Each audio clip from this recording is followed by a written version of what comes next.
In a remote corner of Kiambu County, Kenya, sits a small farming settlement called Endarugu, a place where dusty roads thread through maize fields and the sun rises gently over quiet hills. It's the kind of village where time forgets to move quickly. But in 2006, Endarugu would be thrust into the center of a chilling mystery, one involving missing children, whispers of an ancient cult, and a secret buried beneath the soil.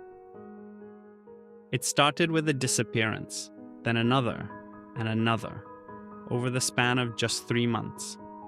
6 children vanished. Ages ranged from 5 to 11. Parents pleaded for help. Police blamed runaways, or suggested the children had been taken to Nairobi to work. But in Darugu, locals whispered something older. They spoke of the red hands, a name passed down in murmurs, always with fear.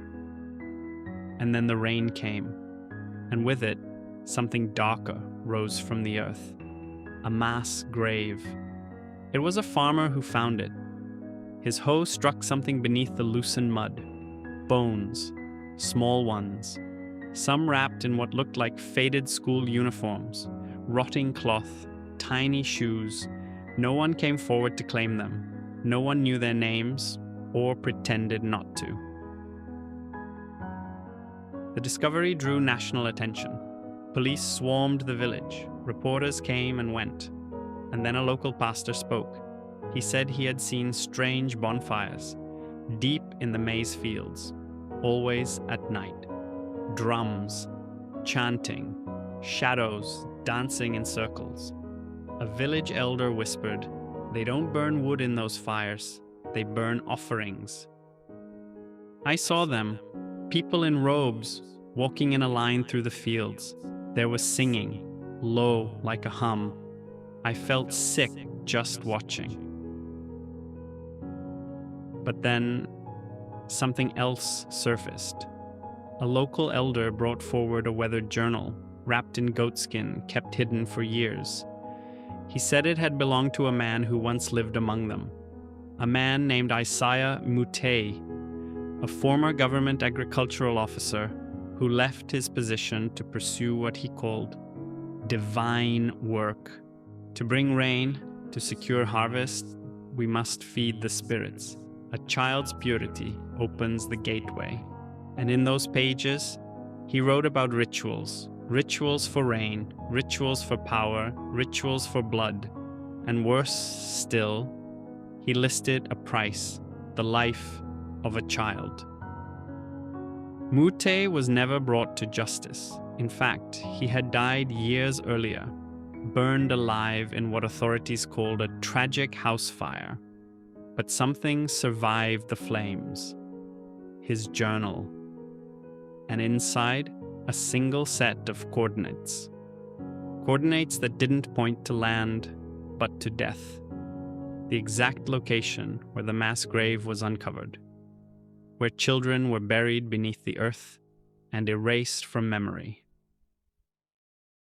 As news spread, a frail, reclusive man came forward, a former member of Mute's inner circle. He hadn't spoken in over a decade. He whispered the name of the group, Watoto wa Mwanga, Children of the Light. We believed purity only comes from sacrifice, that when a child's blood touches the soil, the spirits awaken.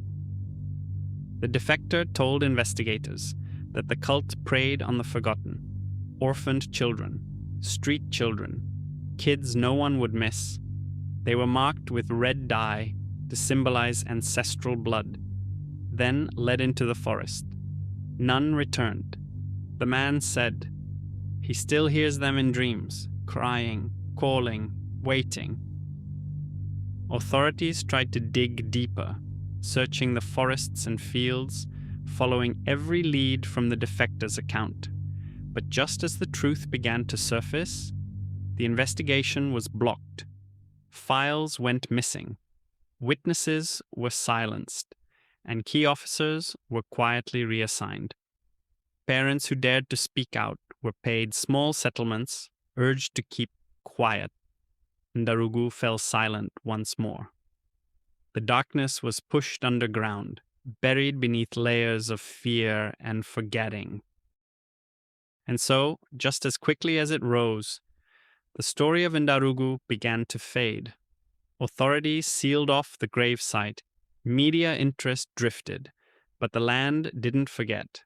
The maize field grew back, the weeds swallowed the clearing, and at night, some say you can still hear the faint sound of children crying from beneath the ground, a sound like the past, refusing to stay buried. In rural Kenya, cults don't always wear robes or speak in riddles. Sometimes they farm, sometimes they preach, and sometimes they hide in plain sight. But that wasn't the end.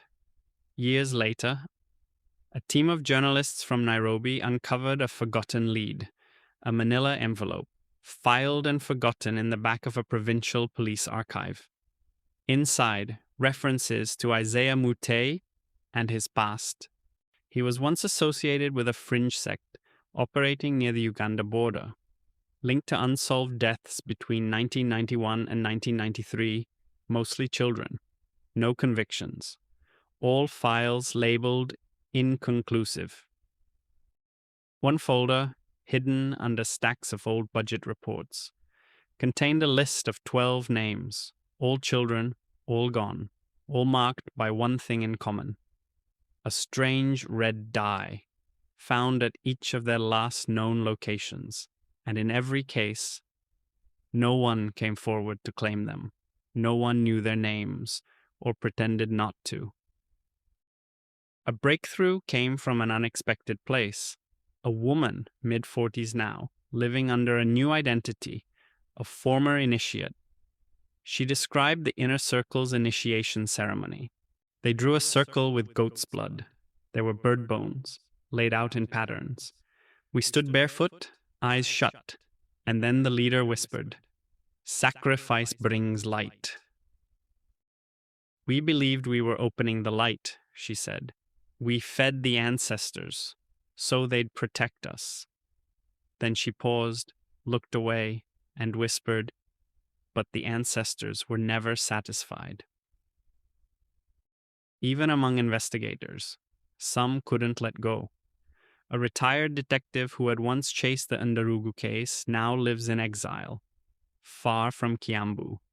He claimed Mute had friends in high places, men who made files disappear, and officers forget.